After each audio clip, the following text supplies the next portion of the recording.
Na próxima semana, dia 19, estreia na Record TV a nova novela Gênesis. A superprodução vai reconstruir trechos do Velho Testamento.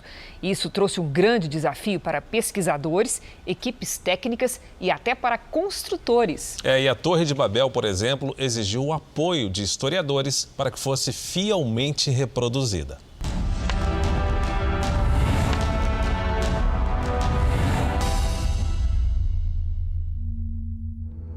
Disseram: vinde, edifiquemos para nós uma cidade e uma torre, cujo topo chegue até aos céus, e tornemos célebre o nosso nome. Então desceu o Senhor para ver a cidade e a torre que os filhos dos homens edificavam.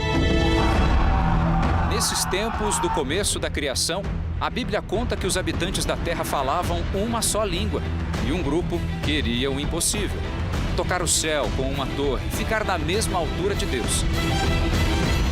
Torre de Babel é uma das 7 fases da novela Gênesis, a nova superprodução da Record TV. É a história de Nimrod, um dos descendentes de Noé, caçador exímio, homem poderoso, era adorado por muitos e também alvo de muita inveja. O filho de Semíramis é quem lidera a construção da cidade e da torre que chegaria ao céu. A teologia vê este ato como uma afronta ao Criador.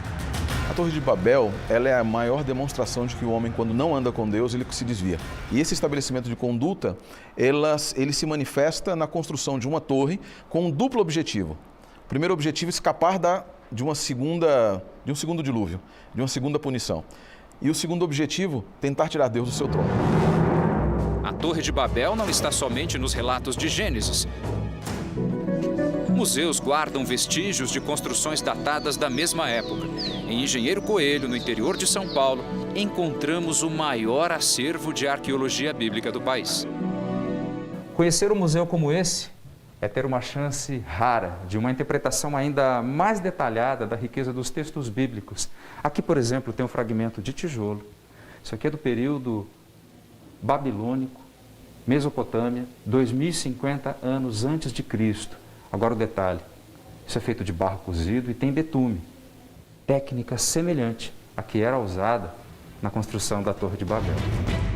Uma das coordenadoras do museu é a doutora em Patrimônio Cultural, Janaína Xavier. O que a gente pode entender da Mesopotâmia, como ela era uma região entre rios, era uma região onde o barro era bastante abundante. Isso a gente pode ver aqui pela maioria dos artefatos que eram feitos em barro. E eles utilizavam, então, o betume para unir esses tijolos. Essas torres, elas eram conhecidas como zigurates.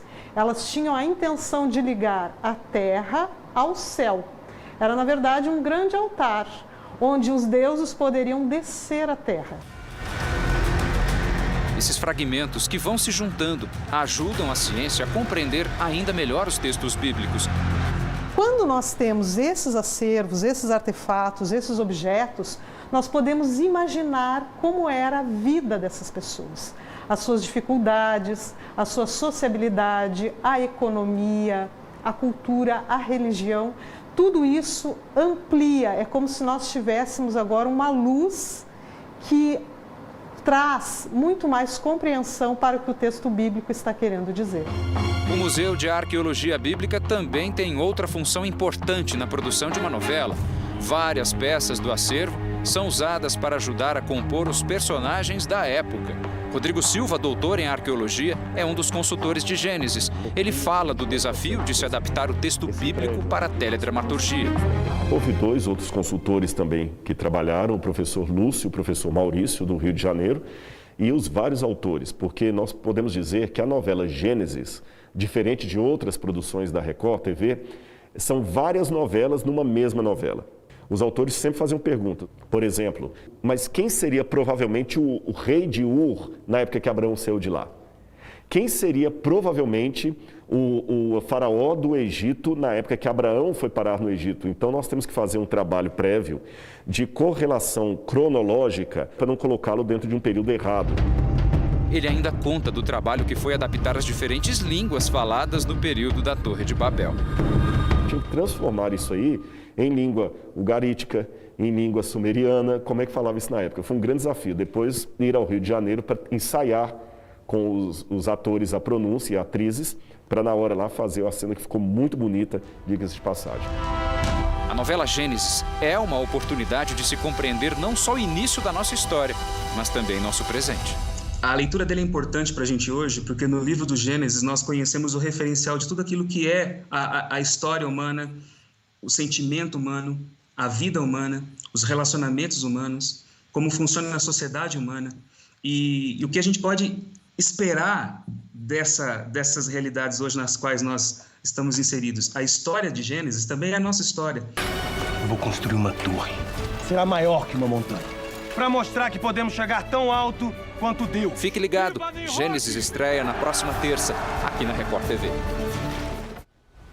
E você pode conferir as fotos dos bastidores da construção da Torre de Babel para a novela Gênesis no r7.com. O Jornal da Record termina aqui. A edição de hoje na íntegra e também a nossa versão em podcast estão no Play Plus e em todas as nossas plataformas digitais. E à 00:30 tem mais Jornal da Record? Fique agora com os últimos capítulos da novela Amor Sem Igual.